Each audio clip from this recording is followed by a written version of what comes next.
자, 역사를 가장 역사답게 가르친다고 자부하는 황연필입니다. 여러분, 정말 없는 자료로 어렵게 책을 들여다보고 강의했던 후삼국 시대가 끝났고, 경기문화재단 영상도 이제 그만 촬영합니다. 그래서 저는 가열차게 항일 무장투쟁 영상과 더불어 이게 일주일에 2개, 3개 영상을 올린다라고 하면 나머지 하나 주제를 뭘로 갈까 고민하다가 개인적으로 조선사를 다시 한번 들여다보고 싶었습니다. 제가 조선 영상 50여 개 이상 찍었는데 아무래도 군주 중심의 강의였고, 그 다음 임진왜란, 병자호란, 전쟁사는 다 끝냈기 때문에 그때 정말 다루고 싶었지만 인물편, 사건편 계속해서 한번 전개시켜 나가 볼 수 있도록 하겠습니다. 인물 한 명 한 명을 통해서 그 시대 상황과 더불어 군주 이야기와 사건 이야기가 함께 연계돼서 복습되는 효과도 있을 거라고 생각하고, 인물 이야기 첫 번째로 누구를 할까 고민하다가 제가 선정한 인물은 황희정승입니다. 여러분, 제가 이 말씀 많이 드렸죠. 역사는 공부를 하면 할수록 선대 역사가들이 공부해온 게 다 그럴만하구나 라는 생각이 든단 말이죠. 우리가 세종대왕 하는 게 다 이유가 있는 거고, 최고의 군주지 않습니까? 이순신 장군, 국난 극복했고 정말 조선란 나라를 위기에서 구해낸 영웅 맞지요. 우리가 김구주석, 독립운동사의 어찌 보면 상징적 인물이고 그럴만합니다. 나중에 훗날 역사가 어떻게 평가될지 모르겠지만 산업화의 대명사는 박정희일 수 있고 민주주의의 대명사는 김대중일 수도 있는 거죠. 물론 20세기 역사를 이야기할 때 그러할 수 있다는 이야기입니다. 그러면 조선왕조 500년을 통틀어서 최고의 명재상, 가장 능력이 있었던 재상, 가장 재상직에 오래 있었던 인물 누군가요?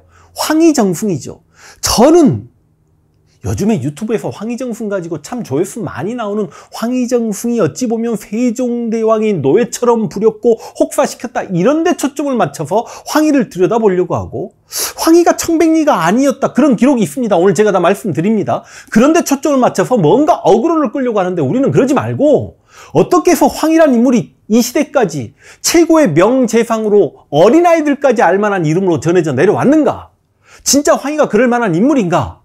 이게 또 제 스타일로 강의하자면, 역사 강의할 때 인물 도마 위에 올려놓고 해부하는 게 역사가의 작업이면, 역사가 그걸 들여다보고 해부했으면 자신의 생각을 말할 줄 알아야 그게 살아있는 역사이기 때문에 저는 먼저 결론을 던져놓고 가겠습니다.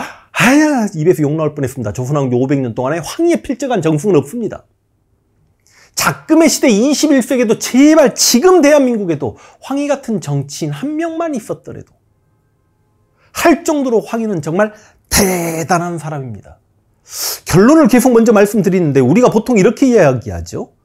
조선 초기의 15세기 군주들, 물론 이성계는 14세기 말의 군주였습니다만, 이성계가 나라를 건국했고, 그럼 나라의 밑그림을 그렸다라면 그걸 채색했던 건 태종 이방원이고, 그림을 완성시키고 낙관을 찍었던 건 세종이지요.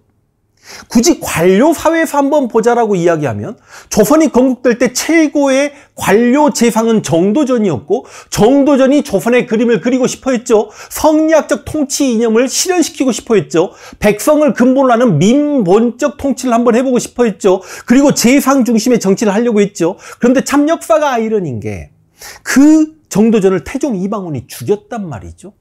그 이방원의 아들 세종 때 와서 정도전이 꿈꿨던 성리학적 통치 이념이 실현되고 민본 통치가 행해집니다. 그리고 재상 중심의 정치가 가능해지는데, 결과론적으로 정도전이 꿈꿨던 세상을 실제 재상 중심의 정치로 실천에 옮기고, 정도전이 정말 살고 싶어 했던 인생을 살았던 건 황희이지 않냐.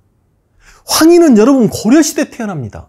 어린 시절 왕이 공민왕이었습니다. 그리고 이제 좀 청년기 되어갈 무렵에 위화도 해군을 봅니다. 세상이 뒤집어졌죠? 그런데 관직에 진출합니다. 음서로 관직에 진출합니다. 여러분, 고려시대 음서라고 이야기하면 5품 이상의 관료 자손들, 아들, 손자, 외손자, 조카 사이까지 음서로 중앙정계에 진출해서, 실제로 그 음서 때문에 고려 11, 12세기의 문벌 귀족, 가시에서 문벌이 형성되기도 했고, 고려 말의 권문세족들은 공부하지 않고 음서로 중앙정계에 진출했죠. 그에 반해서 고려 말 신진 사대부들은 음서가 아닌 과거를 통해 중앙정계에 진출합니다. 이 당시 황희 집안이 뭐 권문세족 집안인지 아니면 신진 사대부 쪽인지 구분하기도 좀 애매합니다만, 황희는 하여간 음서로 중앙정계에 진출했는데, 아니 자신이 공부 능력이 있다라고 생각했는지 관직 생활을 하면서 과거 대과에 합격합니다. 그래서 떳떳하게 관직 생활을 시작하는데, 문제는 당시 고려말 위화도해군 직후에 관직에 나아갔으면 그때가 창왕 때입니다. 누구 눈에 들어야 관료로서 승승장구합니까? 절대 권력을 가지고 있는 건 이성계죠. 그런데 황희는요.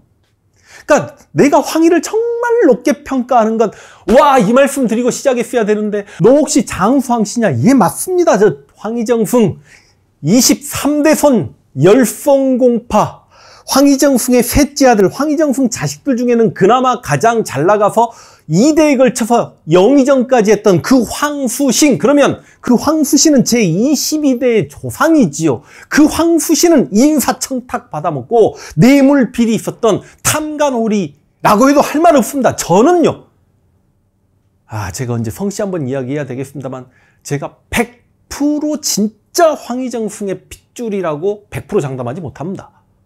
왜냐하면 족보가 매매 위조됐을 수도 있고, 공명첩을 사가지고 우리 조상이 뭐 노비였는데 갑자기 장수왕 씨가 됐을 수도 있는 거고, 100% 확신하진 않고 저 별로 그런 거 중요하게 생각하지 않습니다. 그러나 황희정승만큼은, 일단 황희정승이 남에게 아부하지 않는다는 성격 이야기하려다 옆으로 간 거 아닙니까? 이성계에게 눈에 들려고 노력을 1도 안 합니다. 뭐 하다못해 술 한잔 대접하고 공손하지도 않고, 그러다 보니까 말단 관직 생활을 했고, 아니 조선 개국 자체를 반대합니다. 그래서 황희가 그 두문동에 들어가 있었다는 거 아닙니까? 실제로 조선 개국을 반대했던 고려 말의 온건파 사대부들, 거의 대다수의 사대부들이 조선에 출사하지 않고 두문동에 들어가서 72명이 공부하고 있었으나, 그 72명이 볼 때 젊은 황희가 너무 뛰어나니 너만큼은, 우리는 조선에서 관직생활을 못하겠지만 너는 관직생활에서라도 이 나라 백성들에게 태평성대를 열거라라고 할 정도로 황희가 뛰어났고, 그래서 황희가 조선에서 출사했다라는 이야기가 들려지긴 하지만, 그래서 그 두문동에 살면서 관직생활을 하지 않고 문 밖을 나오지 않았다, 두문 불출했다는 이야기가 있지만, 이것 자체가 후대에 약간 좀 꾸며지고 과장되고 만들어진 이야기이기 때문에 진짜로 황희가 조선 개국은 반대했지만 두문동에 들어갔다는 건 100% 확신할 수가 없습니다. 그러나 이성계가 이렇게 고개 뻣뻣이 들고 자기 할 일만 하는 황희를 조금 높게 봅니다. 그래서 황희를 불러드립니다. 그래서 황희에게 이성계가 세자로 삼았던 이방석에 서연을 맡깁니다. 서연, 세자 교육시키는 거. 그러면 당시 이성계 입장에서는 젊은 황희를 굉장히 좋게 본 거죠. 그런데 황희의 제자였던 세자 이방석을 날려버리고 왕자의 난을 통해서 권력을 잡은 게 누굽니까? 이방원이죠. 다시 그러면 황희는 조선 개국도 반대했고 이방원이 권력 잡는 것도 반대했던 인물입니다. 그런데 또 이방원이 볼 때 황희가 좀 괜찮거든. 너 내 옆으로 와. 황희가 항상 입 바른 소리를 잘합니다. 왕에게도 원칙과 소신, 남들이 다 예라고 이야기할 때 혼자 아니오라고 이야기합니다. 와, 이방원이 이런 황희가 마음에 들었어. 실제로 이방원이 자신들의 처남을 숙청할 때도 황희가 합시다라고 하니까 했던 측면도, 아니 이건 말 잘못했죠. 이방원이 하자라고 했는데 황희가 찬성했던 거지. 황희가 보았을 때도 그 민무구, 민무질 등이 죽어야 훗날 왕이 될, 누가 왕이 되든지 간에 당연히 양녕이 왕이 될 거라고 생각했겠죠. 외척들이 바로하지 않는 세상이 올 거라고 생각을 했나 봅니다. 자, 그런데 이제 양녕대군이 미쳐 돌아가고 또라이 짓거리 하니까 이방원이 눈물을 머금고 양녕을 폐쇄자시키려고 했을 때 그 양녕 폐쇄자를 기어이 막고 나섰던 게 또 황희입니다. 태종 이방원이 황희를 얼마나 아꼈냐면 비밀 이야기는 황희하고만 합니다. 그러니까 일반인들이 많이 오해하시는 게 세종 때 정승이었던 황희이기 때문에 황희가 세종과 나름 호흡이 잘 맞고 정승 생활을 했을 거라고 생각하지만 맞아요. 그런데 황희와 세종의 나이 차이는 37살인가 차이가 납니다. 거의 황희 입장에서는 세종은요 막둥이 자식보다 더 어립니다. 옛날 여러분 40살이면 할아버지와 손자 나이 차이기도 합니다. 실제로 세종의 아버지 이방원, 태종보다도 황희 나이가 4살이 많습니다.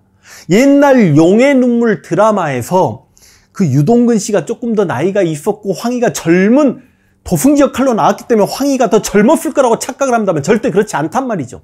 그래서 황희는 자신보다 어렸던 왕이었던 이방원에게 할 말을 다 합니다. 그럼에도 불구하고 그 절대 권력, 오로지 왕권강화에만 관심을 가졌던 이방원이 황희를 아끼면서 도승지면 지금 대통령의 비서실장이죠. 당시 지신사입니다.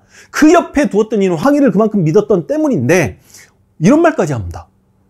너랑 나밖에 모르는 이야기다. 만약에 이 이야기가 새어나가면 네가 입을 잘못 놀릴 것이다 라고 할 정도로 비밀 이야기를 다 합니다. 그런데 양령을 눈물을 먹고 폐쇄자시키려고 할 때 그거를 막아서니 황희 네가 어찌 내 마음을 모른단 말이냐. 네가 이럴 줄 몰랐다고 황희를 내쳐버리죠. 황희 유배갑니다. 그리고 태종 이방원은 상왕으로 올라앉고 군사권, 인사권은 태종 이방원이 가지고 있죠. 어린 새로운 세자 이도, 훗날 세종대왕이 바로 왕이 됩니다. 그리고 이제 이방원이 죽을 날이 얼마 안 남았을 때 아들 세종을 불러서 황희 같은 사람이 없다. 믿고 써라. 황희를 다시 부르거라. 자, 세종 입장에서는 자신이 왕이 되는 걸 반대했던 인물이에요. 쫓겨났던 양녕대군의 절대 지지자입니다. 그러니까 세종도 대단하죠. 그러니까 조선 초기에는 이래서 나라가 잘 돌아갔던 겁니다. 이성계 입장에서는 조선 개국을 반대했고 공식록에 이름도 올리지 않았던 황희를 등용했고, 이방원 입장에서는 자기가 죽인 세자 이방석의 스승이기도 했던, 자신이 쿠데타를 하는 걸 반대했던 그 황희를 등용했고, 세종 입장에서는 자기 형의 절대 지지자고 자기가 왕이 되는 걸 반대했던 황희를 등용하면, 근데 황희 삶이 너무 멋있지 않나? 나 이 나라 새로 만들어지는 거 반대일세. 난 네가 쿠데타 해가지고 권력 잡는 거 반댈세. 난 네가 왕이 되는 거 반댈세라고 했음에도 그 왕들의 절대 신용을 받습니다. 이건 그만큼 능력이 있는 거죠. 원칙과 소신에서 어긋나지 않았다는 거죠. 관료로서 자신의 위치를 제대로 인지하고 왕의 노여움을 살 만한 월권 행위를 하지 않았다는 거죠. 자, 그런데 세종 때 몇 년 지나서 황희 나이 64, 5살 무렵에 처음으로 정승이 됩니다. 좌의정입니다. 그런데 도승지 생활을 태종 이방원 때 했던 황희가 세종 때 정승될 때까지 그 10몇 년 동안에 또 무슨 직을 했었냐, 관료로서. 와, 조선은 6조가 있습니다. 그 6조의 판서직을 다 합니다. 2조, 지금의 행안부 장관 2조 판사입니다. 호조, 지금의 재정경제부 장관합니다. 예조, 지금의 교육부 외교부 장관합니다. 이호의 병조, 국방부 장관합니다. 형조, 법무부 장관합니다. 공조, 건설교통부 문화부 장관합니다. 이걸 다 했어요. 이게 조선시대 한번 찾아봐야 되겠습니다. 6조의 장관직을 모두 겸임한 인물이 과연 있었는가. 그래서 그 늦은 나이에 황희가 우의정이 됐다가 1년 만에 좌의정이 되고, 그리고 그 유명한 맹사성이 우의정이 되면서 세종 때 투톱 체제, 상당 기간 영의정이 없었거든요. 그러니까 좌의정이 거의 제1정승 역할을 했던 겁니다. 여러분, 야사에는 뭐 젊은 시절 황희가 길을 가다가 농부가 소 2마리를 데리고 농사를 짓고 있길래 농부에게 검정소가 일을 잘합니까? 누렁소가 일을 잘합니까? 라고 했더니 갑자기 농부가 논에서 나와가지고 황희 귀에다 대고 누렁소가 더 일을 잘합니다. 아니, 그냥 제자리에서 이야기하면 되지 왜 이렇게 가까이 와서 그렇게 소곤소곤 대고 이야기하십니까? 한남 미물일지라도 내 일을 해주고 있는 선대 너 일 못한다라고 큰 소리로 이야기하면 기분 나쁠 거 아닙니까? 뭐 이런 일화도 있고요. 또 황희 집에 여자노비 둘이 싸웠는데 황희에게 가까이 가서 이야기하길 대감마님 제가 억울합니다. 그러니까 그러니 네 말이 맞다. 또 다른 여자노비가 와서 이야기하니 그래 네 말이 맞다. 그걸 보고 있었던 황희 부인이 아니 어떻게 둘 다 맞다라고 하면 어떻게 합니까? 그랬더니 그래 당신 말도 맞습니다. 이게 황희정승의 온화한 성격을 나타내는 여러 가지 이야기 중에 하나이긴 하지만 실제로 황희가 지금 관직 생활하면서 살아온 과정이 그렇게 온화했냐고요? 절대 아니죠. 자, 그러면서 이제 세종 때 정승 생활하면서 실제로 세종은 굉장히 진보적인 군주죠. 새로운 정책, 백성들 위해 좋은 게 뭐가 있을까 끊임없이 연구했고, 어찌 보면 당시 4대 부들의 문자 권력이었던 그 문자 기득권을 깨기 위해 한글도 창제했던 거 아닙니까? 근데 세종의 그 진보적인 정책에 있어서 제대로 브레이크를 걸어줄 수 있는 사람은, 맹사성은 너무 온화했고 유순했던 정승이었던 반면에 황희밖에 없었죠. 그런데 황희가 군주였던 세종이 볼 때 정말 이게 월권행위라고 자신을 기분 나쁘게 덤비는 수준이 아니라 너무 원칙을 고수하긴 하지만 실용적인 대답을 내놓습니다. 그러니까 뭐라고 해야 되나? 황희도 성리학자였기 때문에 나름 성리학적 명분론에 입각하지만 칸트의 실용주의 노선을 일정 부분 좀 적용시켰다라고 해야 되면 제가 너무 오버하겠죠? 전하께서 이렇게 말씀하신 바는 참 좋습니다. 그러나 전하께서 새로 실시하려는 이 정책에 대한 단점은 이런 게 있고 훗날 이런 문제까지 야기가 될 수 있으니 다시 한번 고심해 보기 바랍니다. 세종이 또 무슨 정책을 내놓으면 그 정책을 실행하는 과정 중에 이런 부족이 있을 수 있고 이로 인해서 다시 이렇게 부작용이 발생할 수 있으니 참고하시기 바랍니다. 관료들이 어전회의에서 네가 오라 내가 오라 네가 오라 내가 오라 라고 싸웠을 때 세종은 황희에게 물어봅니다. 경이 결론을 내리시오. 황희가 이게 맞는 듯 합니다. 끝! 그러니까 뭐냐면 오로지 황희도 세종과 함께 국정을 함께 이끌어 나가는 동반자로서 국가와 백성만을 바라보고 함께 정치를 했다는 거죠. 이 황희가 70살에 처음 영의정이 됩니다. 여러분 예전에 70년, 지금 같으면 80, 90입니다. 그리고 그 영의정 자리에 18년 동안 있습니다. 하다못해 당시 육진을 개척했던 백두산 호랑이 김종서가 황희 앞에 오면 차렷 열중샷 자세가 됐다라고 합니다. 황희는 늙고 힘들어서 퇴직하고 싶다는 이야기를 합니다. 그렇다면 정말 세종이 자신보다 나이가 37살이나 많은 열혈남아 거의 진짜 자신과 설전을 서슴지 않았던, 그리고 자기 아버지를 반대하고 자신을 반대했던 황희를 정말 부려먹었냐, 혹사시켰냐. 그리고 황희는 실제로 사직 요청을 아까 말씀드렸듯이 저희가 찾아본 바로는 14번 정도 했습니다만 일단 그 내용을 한번 보겠습니다. 65세면 황희가 막 정승이 되었을 때입니다. 이때부터 뭐라고 하냐면 기력이 날로 쇠퇴하여 1년 뒤 66세 기가 먹어서 3년 뒤 69세 신의 쇠하고 늙음을 불쌍히 여기시고, 아니 근데 이렇게 늙었다 귀가 안 들린다라고 하는데 세종은 윤허하지 않겠다. 내게는 경이 필요하오. 3번 이야기했습니다. 70세 역시 신의 나이가 노쇠하여 또 70세 이제는 귀만 먹은 게 아니라 눈이 날로도 어두워지니, 이제 귀도 먹었고 눈도 먹었는데 세종은 또 윤허하지 않아요. 73세 갑니다. 3년 더 지났습니다. 노년에 임박해 직위 해면을 허락해 주신다면 큰 은혜를 우러러 보답하고자 하나입니다. 임금이 대답하기를 결코 윤허할 수 없다. 이건 뭔 말입니까? 너 없인 나 못한다.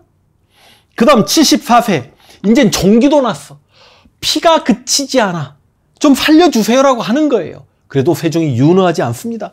76세 뭔가 황희가 좀 잘못해가지고 사원부에서 비난이 있었나 봐. 그래서 신등을 권신라 지적하고 죄를 청하였으니 그래도 윤허하지 않습니다. 76세 또 늙었다. 조용히 생각한데 나 좀 살려주시라. 또 윤허하지 않습니다. 76세는 이제 다시 한번 뭐라고 이야기하냐면 하늘에서 천둥과 번개가 치니 이 늙은 신하의 소치인가 다시 이야기해서요 정승인 나의 책임인가 하노라. 그러니 나를 좀 파면해 주세요라고 했더니 세종이 뭐라고 말씀하시냐면 천재지변은 실로 과인에게 원인이 있는 것이다. 하늘에서 천둥과 번개가 치는 건 네 탓이 아니라 내 탓이다. 또 77세에 가서 이젠 도승지에게 이야기합니다. 야 도승지야 네가 좀 왕한테 가서 나 이제 늙어서 영의정 못 해먹겠으니 좀 알아서 좀 이야기를 해. 도승지가 아니 황희정승께서 너무 나이가 드셔서 정승을 못 해먹겠다고 합니다. 그러니까 세종이 도승지 네가 볼 때는 어때? 그러니까 도승지가 뭐라고 이야기하냐면 몸은 좀 쇠약해졌지만 정신은 멀쩡합니다. 그러니까 세종이 야 그러면 집에서 재택근무하라고 해. 기가 막히죠. 1년 후 78세 아들 황보신이 비리를 저지릅니다. 황이 아들들이 좀 문제가 많아요. 그래서 나를 좀 파면시켜달라. 파면 안 시켜줍니다. 81세가 됐습니다. 81세도 윤호하지 않습니다. 그리고 87세까지 6년 동안에 이제 황희도 거의 자포자기, 거의 뭐 지팡이 들고 왔다 갔다 하면서 세종을 만나도 엎드려서 절하는 것도 힘들었을 거고, 그래도 세종은 황희가 필요했다는 거죠. 솔직히 이야기하면 황희가 나 정말 아파 죽겠습니다라고 이야기하면 세종대왕이 내가 더 아프다? 세종 많이 아프셨잖아요. 그런 적도 많았는데, 신의 나이가 90에 가까운데 공이 없이 녹을 먹으니 청하옵건대 신의 직책을 파하여 하늘에 꾸지람에 응답하소서. 이때도 윤허하지 않아요.